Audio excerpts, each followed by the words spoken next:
But first, it was one of music's most iconic album covers, and now the Beatles' Sgt. Pepper's Lonely Hearts Club Band has been given a modern twist.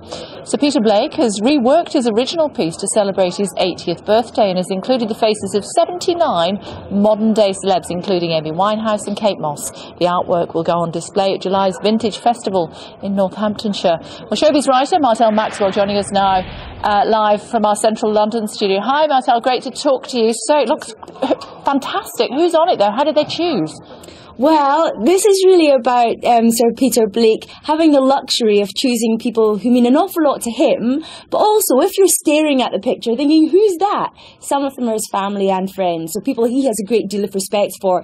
You have people like Amy Winehouse, Noel Gallagher, who's taken modesty pills actually. He's always so big-headed, but he says he never expected to be in the ranks of Dame Vivienne Westwood, who's there, Paul Weller, and he's really chuffed to be on it. You have a great mix of chefs, entertainers, pop stars. So, for example, you have Delia Smith, you have Harold Pinter, the playwright. Might not be everyone's cup of tea, but I guess when you are known as the godfather of pop art, you can have the luxury on your 80th birthday of saying, I'm going to recreate the image I'm so famous for, exactly for the people I think so much of. Why is it so iconic, do you think, this particular album sleeve?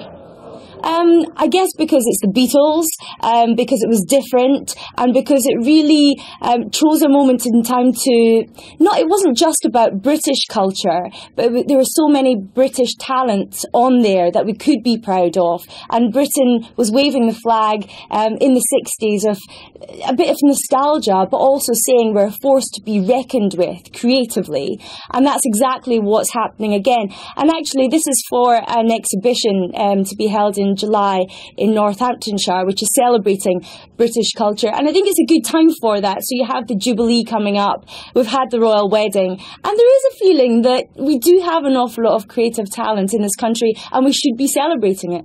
Apart from you and I, who else would be disappointed they're not on it? Adam Bolton. Who else are we disappointed isn't on it? Obviously, I'm glad that the big political figures aren't there. You wouldn't expect to have a David Cameron. It's about the entertainment. It's about fun. Should we have had Liam Gallagher, perhaps, as well as Noel Gallagher? And actors seem to be underrepresented. So you have Dame Helen Mirren, but you don't have, say, an iconic image from Trainspotting, which was a huge film. So not so many actors there, Kay. Yeah, just looking at it as I'm chatting to you, I can see Eric Clapton there at the front and Alfred Hitchcock right at the back. We don't know what criteria you used to choose them, do we? Well, he said they're people that he respects.